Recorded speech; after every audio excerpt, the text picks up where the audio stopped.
Muchas gracias, Beatrice.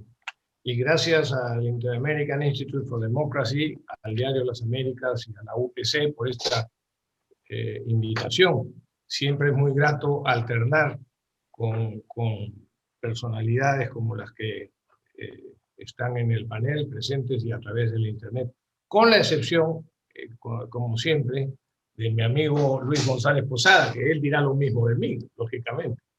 Bueno, yo quería decir unas cuantas cosas en relación a lo que está sucediendo en este momento en el Perú, y después quería, si me da tiempo, referirme a una de las cosas que ha comentado Jan Maninato. A ver, existe evidentemente en este momento un gran peligro de que opciones totalitarias, populistas y demagógicas, incapaces o de sinvergüenzas, o una combinación de varias de ellas, o eventualmente de todas ellas, lleguen al poder en el Perú. Yo todavía tengo una cierta esperanza de que el pueblo peruano sabrá, aunque sea en el último momento, darse cuenta de lo que está en juego. Porque no está en juego solamente la situación de hoy. Son, como Luis González Posada ha dicho, unas elecciones absolutamente atípicas por varias razones. No vale la pena enumerarlas ahora, pero probablemente son las elecciones más importantes de los últimos 100 años en el Perú, porque efectivamente está en juego el futuro del Perú y junto con el futuro de otros países, porque van haciendo cadenas bajo la influencia de Cuba, del régimen de Cuba y de Venezuela, alrededor de Sudamérica. En este momento, mejor dicho, hasta el momento en el que ya, el domingo, que ya no se pueden publicar las encuestas, en la práctica había un empate técnico, si consideramos el margen de error, entre 5 o 6 candidatos. Entre esos 5 o 6 candidatos, por no referirme a los mequetrefes que están fuera de esos 6 o 5, que son nada más que eso, mequetrefes, pero dentro de esos 6 o 5 también hay un peligro de estas opciones a las que me he referido. Pero felizmente hay también algunos que sí tienen una cierta preparación, que son gente relativamente capaz, o gente capaz, que puede efectivamente estar en condiciones de gobernar el Perú. Y espero, por tanto, que los peruanos sepan recapacitar. Hoy no se pueden revelar las encuestas, sin embargo, estas siguen haciéndose. Claro, aquellas encuestas que han jugado a propósito con los márgenes de error o por intereses crematísticos, si fuera el caso, y donde han mostrado tendencias que no corresponden a la realidad, hoy día, en estos últimos días, ya se van acercando a lo que sí es la realidad, porque no quieren jugarse el prestigio o el poco prestigio que les queda con un resultado muy diferente a lo que ellos pronostican, teniendo en cuenta que a través de las redes sociales sí se están difundiendo estas últimas encuestas. Según ellas, según las últimas, parecería que la sensatez empieza a primar en el Perú y podríamos incluso llegar al caso de que la segunda vuelta se dé entre 2 de esas personas que sí tienen una cierta preparación, una capacidad para gobernar el país. Ojalá que así sea y que se confirmen las tendencias que están empezando a observarse en esas encuestas que hoy no se pueden revelar, repito, por ley. Yo sí quiero aprovechar nuevamente para repetir el señalamiento de algunos de los responsables de que en el Perú hayamos llegado a esta situación. Primero, habría que señalar claramente a varios de los últimos gobiernos que hemos tenido en el Perú. El gobierno de Toledo, el gobierno de Humala, el gobierno de Vizcarra y el gobierno de Sagasti, el actual. Cada uno de ellos ha dado muestras de ineficacia, de corrupción, de escándalos, en fin, podríamos enumerar diversas características de ellos. Pero en cualquier caso, todas han contribuido al desprestigio de la democracia, al desprestigio de la política y al desprestigio de los gobiernos. En segundo lugar, y con muchísima responsabilidad, incluso a veces más que los propios gobiernos, por lo menos que algunos de los gobiernos, los medios de comunicación. Yo diría que por dos principales razones. Primero, porque en el Perú se ha implementado una política de publicidad estatal multimillonaria con la que, si antes algunos gobiernos compraron por debajo de la mesa las líneas editoriales o los contenidos de algunos titulares en los medios de comunicación, hoy día el gobierno los compra igual, solo que con factura y con IVA incluido. Pero efectivamente los ha comprado en el fondo. Pero no solo por la publicidad estatal, y esto es muy importante, sino también por la cobardía de algunos de sus directores o de sus accionistas que han permitido que en la práctica, durante por lo menos las últimas 2 décadas, y en especial en la última década, se hayan infiltrado en esos medios de comunicación una serie de periodistas de pensamiento único, de progresía marxista, de izquierda caviar o de socialismo sudaca, por llamarlo de alguna manera y por usar algunas frases de Lucho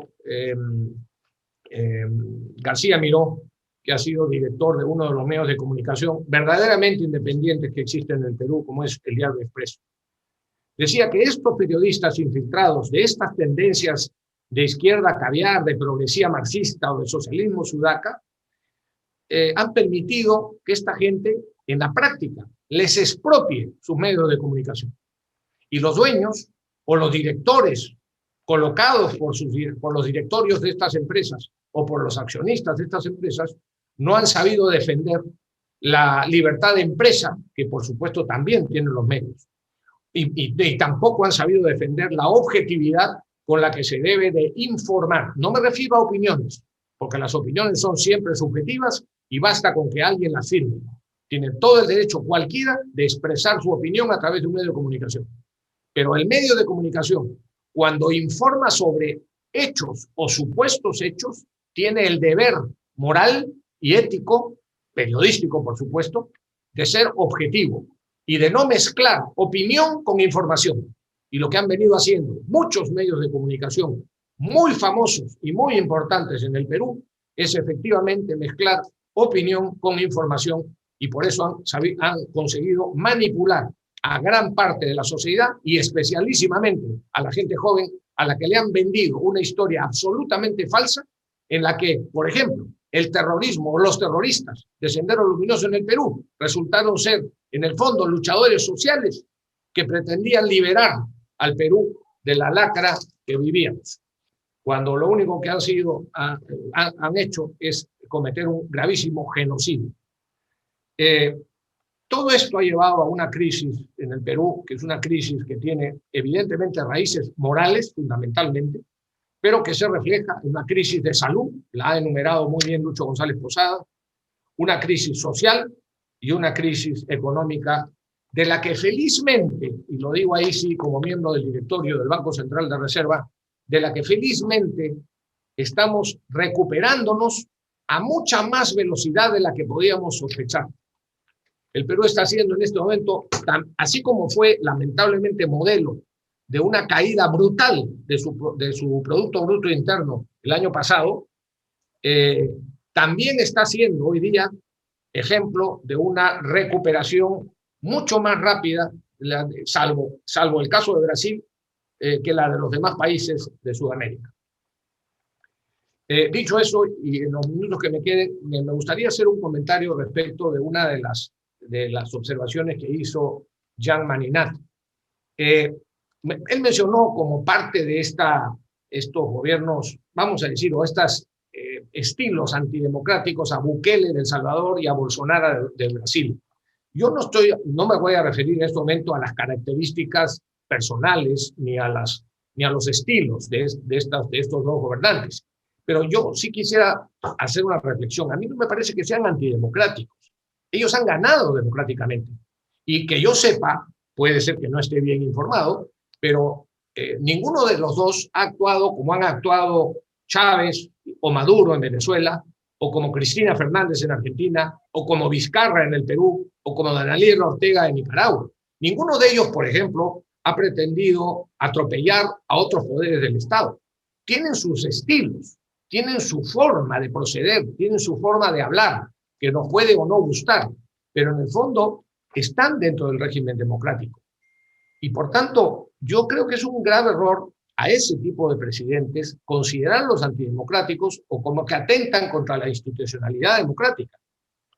Y ahí, de paso, y para terminar, porque en mi concepto, principalmente por el desarrollo de los medios de comunicación, pero también por muchos otros factores, en general, vamos a decir así, el sistema democrático basado o fundamentado en la existencia de partidos políticos, cada uno con sus propias ideologías, me parece que está quedando fuera de moda. ¿Por qué se resquebrajan los partidos?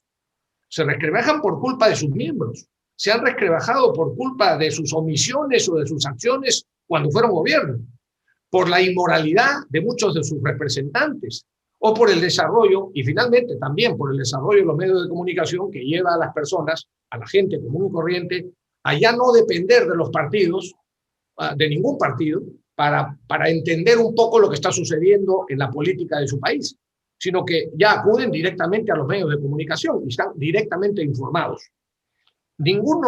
Mucha gente no quiere pertenecer ni necesita pertenecer hoy día a partidos políticos. Por tanto, yo creo que están haciendo una especie de nuevo sistema que va a crear o va a generar o debería de generar nuevos estilos de partidos políticos. Y en mi concepto, deberían de ser los partidos en el futuro cada vez más vehículos legales para que convoquen a personas capaces y honestas, independientes, no necesariamente partidizadas, para que dediquen algunos años de su vida a la actividad de servicio público, con la experiencia previa, por supuesto, de la actividad privada.